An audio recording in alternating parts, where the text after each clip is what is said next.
believe what is false. So the work of the charismatic renewal is mentioned in 9th and 10th verse of 2nd chapter of 2nd Thessalonians as follows. 9th verse. The coming of the lawless one is apparent. The lawlessness. You must know what is lawlessness. We already saw what is law. I'll read to you once again.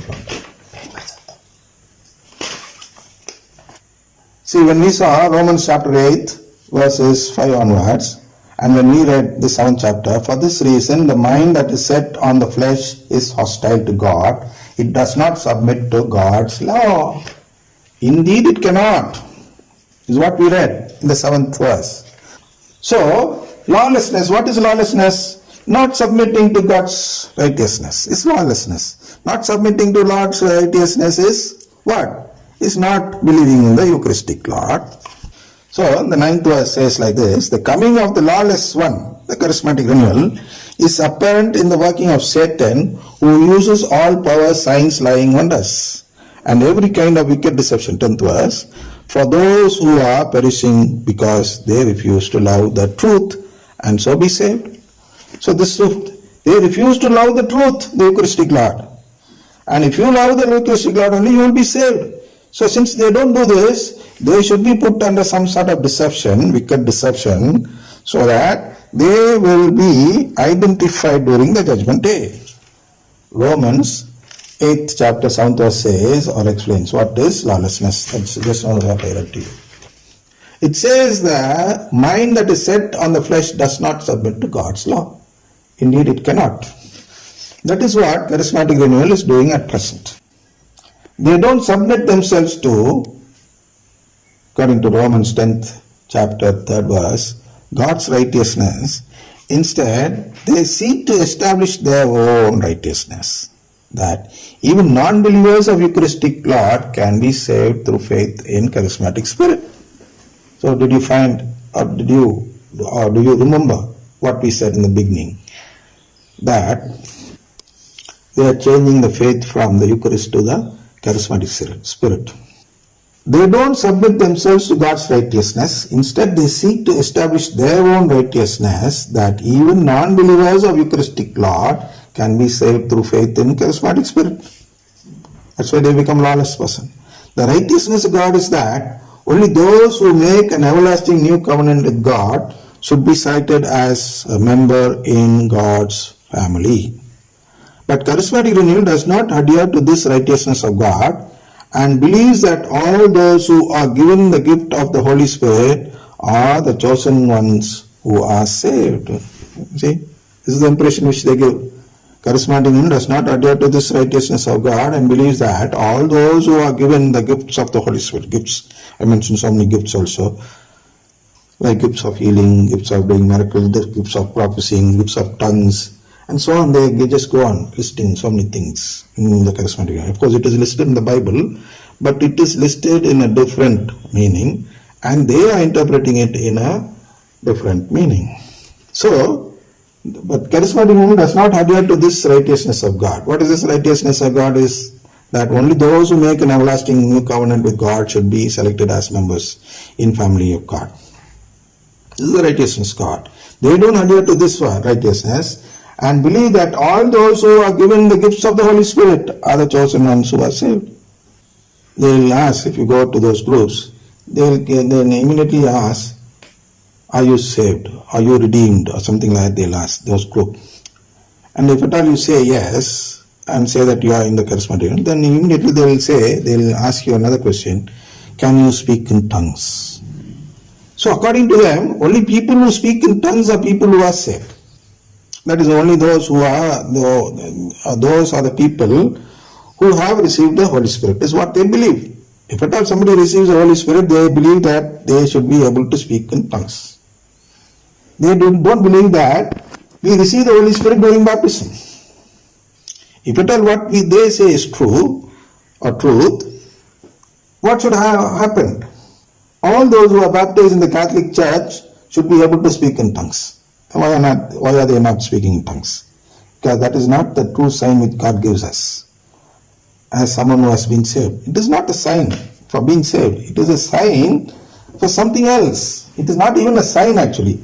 It was necessary then, when the apostles were there, the early church, it was necessary for the holy church then, the early church, they had to speak in different languages because they had to preach the gospel in those days when there was no translation facilities.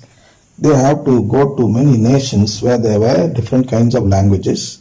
So the Holy Spirit had to teach them directly about various languages so that they can preach in different languages. For that only they needed the gift of tongues. It was a need of the hour then.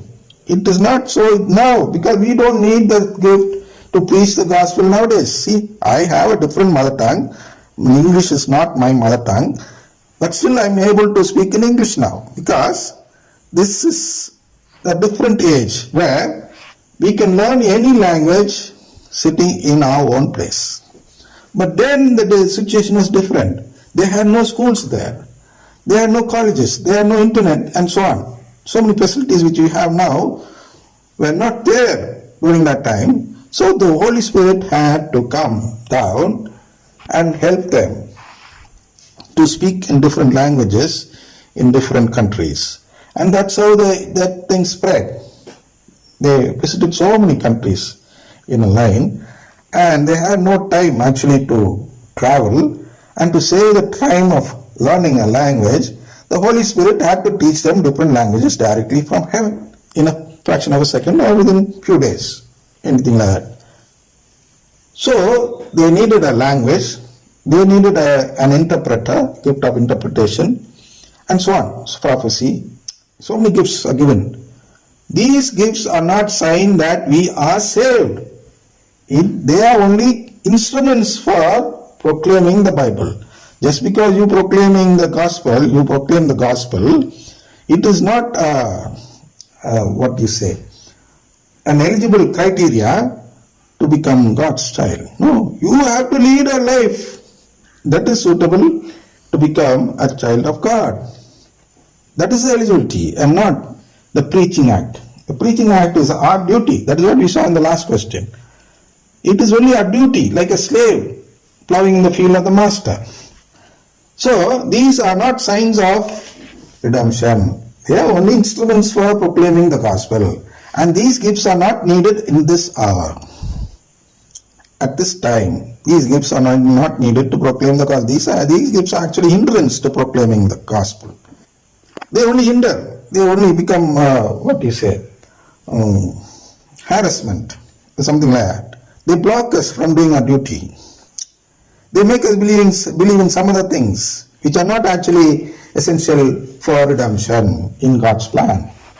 So these people who don't care about God's plan or God's righteousness, they have to be separated from this group which actually belongs to God's family.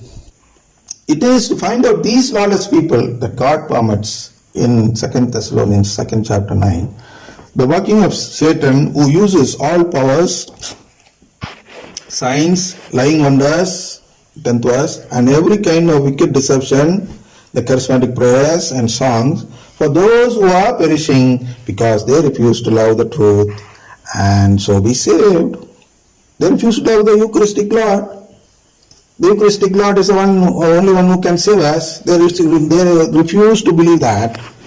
So they have to be separated. This is why God allowed and permitted the charismatic renewal to function in His Holy Catholic Church in order to put the 666 seal. I have written it as 666 seal, a non-believer seal, in place of the Eucharistic seal, and with that help to separate them during the judgment day from the sheep